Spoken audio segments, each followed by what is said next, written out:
Donc la nouvelle fenêtre d'importation de Final Cut Pro 10.2, la plus grosse nouveauté, donc c'est justement ici, vous avez la possibilité directement dans Fichier importer vos données ou avec le raccourci commande I, lorsque vous cliquez ici, vous ouvrez la fenêtre d'importation et contrairement aux anciennes versions ici, lorsque vous validez tout importé, cette fenêtre ici que vous retrouvez avec ajouter les éléments, créer des proxys ou des médias optimisés, créer des mots-clés, analyser la vidéo ou l'audio. Maintenant, vous l'avez directement sur cette première page et c'est quand même assez intéressant à ce niveau-là.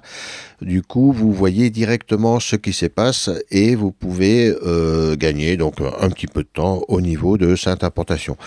Donc, petit rappel, donc évidemment, la création d'un nouveau dossier ici vous permettra donc de rajouter à un événement que vous avez créé actuellement ou d'en créer un nouveau.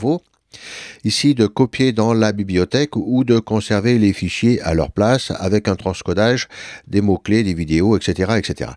Donc, vous pouvez directement aller choisir les différents médias qui vous intéressent. Donc, par exemple, ici, je peux aller chercher tous les fonds qui m'intéressent. Donc, ici, j'ai plus qu'à importer. Et à ce moment-là, ici, dans les événements, vous retrouverez directement les faits que vous avez importés.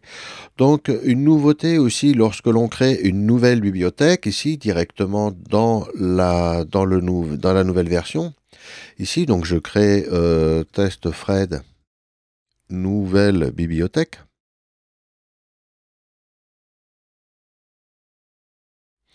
Nouvelle bibliothèque, donc, évidemment, vous avez la possibilité ici d'aller choisir directement vos différents paramètres d'enregistrement de cette bibliothèque. Donc, comme dans la version 10.1, ici, vous pouvez choisir directement le disque dur où vous souhaitez aller enregistrer. Donc, ici, j'ai un disque de données. Ici, je peux créer un nouveau dossier. Donc, FCP 10.2 montage, par exemple. Donc, je peux le renommer ici, l'enregistrer sur un disque externe, par exemple. Bon, là, c'est un interne, mais ça peut être un externe aussi. Donc, j'enregistre cette nouvelle bibliothèque. Et la nouveauté ici, lorsque j'enregistre, ici, vous voyez que dorénavant, vous avez la possibilité d'avoir ce que l'on appelle des collections de mots-clés intelligentes. C'est-à-dire qu'avant, il y avait la bibliothèque plus un événement, donc avec l'événement de la date du jour.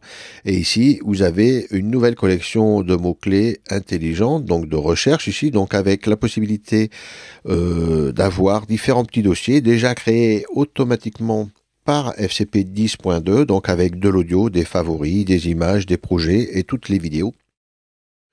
Donc ce sont des facilités de rangement, mais pour ceux qui étaient un petit peu ordonnés dans leur travail, pouvaient les créer directement avec les mots-clés ou des recherches de collection intelligente avec la commande F et de pouvoir créer vos propres dossiers qui vous permettaient justement à vous de mieux vous organiser au niveau de cette bibliothèque.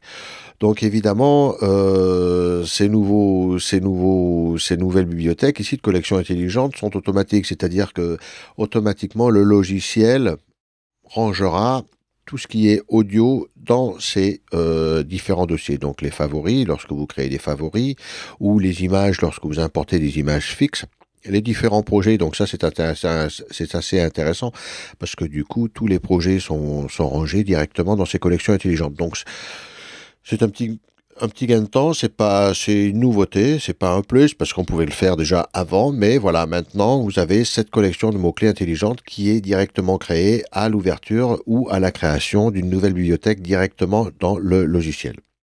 Donc on vient de voir que cette information importée ici vous permettait d'importer tous vos éléments. Donc je fais un petit rappel aussi sur les optimisés et les proxys. Beaucoup de monteurs se posent des questions sur pourquoi utiliser un média optimisé ou un média proxy. Cette différence, c'est que les médias optimisés, ce sont vraiment des médias qui sont créés en ProRes 4.2.2. Donc, ce qui veut dire que les images sont des images pleines. Il n'y a pas de compression comme le H264 ou la VCHD ou le XAVC, etc. Tous ces formats qu'utilisent les différentes caméras professionnelles ou semi-professionnelles ou DSLR pour enregistrer vos images, tout simplement pour gagner de l'espace et du temps sur les enregistrements sur vos cartes ou disques durs. Et donc, du coup, les images sont compressées une image sur 12. Parce que sinon, si vous enregistrez en animation ou en non compressé, pour 1 heure de programme, il vous ferait 160 gigas, ce qui est impossible au jour d'aujourd'hui à gérer et surtout, vous n'y arriverez pas. Donc là, l'avantage, c'est qu'en H264 ou en XAVC ou en AVC HD, etc., le signal s'enregistre, mais il n'a pas l'entière, le logiciel, lui, a besoin d'énormément de ressources au niveau du processeur pour pouvoir justement analyser ces images. Donc, en principe, pour ceux qui ont des ordinateurs pas très puissants ou qui ont une finalité juste pour finir sur Vimeo ou YouTube ou pour donner un client qui va finir sur Internet, normalement, au jour d'aujourd'hui, énormément de projets terminent sur Internet. Donc à ce moment-là, vous n'êtes pas forcément obligé, si vous avez un ordinateur puissant, de travailler dans ces formats d'optimiser ou de proxy. Par contre, si vous faites du multicaméra, par exemple, le logiciel, lui, essaiera de créer des proxys pour pouvoir donner à votre machine du temps réel et que le montage soit beaucoup plus agréable pour le montage multicaméra. Donc voilà, donc l'intérêt, c'est si vous voulez les créer directement, il vous suffira de cocher ces 2 petites cases. Et le logiciel, lui, créera automatiquement ici, au niveau de l'importation, ici, il fera un petit rendu sur cette petite case ici, et là, vous verrez l'importation des ménages, transcodage et analyse, et là, le logiciel ira créer directement dans cette bibliothèque que vous avez directement sélectionnée. Il ira créer tous ces nouveaux formats, donc optimisés pour essayer de garder la meilleure qualité du signal. Il n'améliorera pas, mais empêchera la dégradation du signal par la suite, pour pouvoir monter et avoir le minimum de ressources du processeur et avoir le maximum de qualité, de lecture en temps réel plutôt, pour pouvoir lire votre image sur des machines qui sont pas très puissantes. Donc évidemment, si vous avez le dernier MacBook Pro, là, aucun problème, tout fonctionne. Et le logiciel, normalement, et l'ordinateur surtout est capable d'analyser en temps réel et de lire votre montage. Donc moi là, pour cet exercice, j'ai pas créé des médias, mais je peux très bien le faire par la suite si vous ne l'avez pas fait au moment de l'import.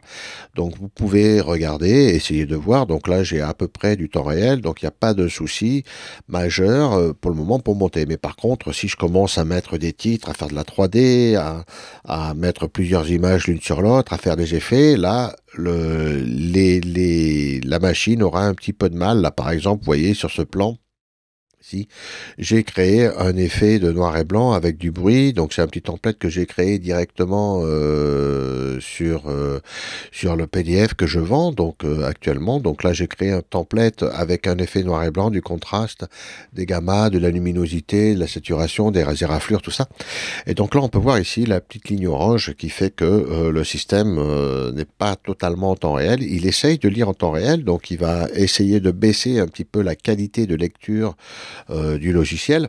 Mais par contre, vous aurez pas forcément du temps réel, ce qui fera que vous devrez rendre cette petite partie. Donc ça, si pour ceux qui veulent en savoir un petit peu plus, je vous propose de revenir sur mon site internet, donc videoeffectprod.fr, et je vous propose toute la première partie de cette formation sur FCP10.1, où il y a énormément de choses qui sont totalement équivalentes avec la version 10.2.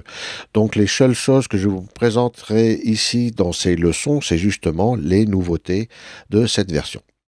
Donc voilà pour ce qui est de l'importation des médias et ici de pouvoir lire et de pouvoir transcoder vos différents montages. Donc voilà pour cette première partie.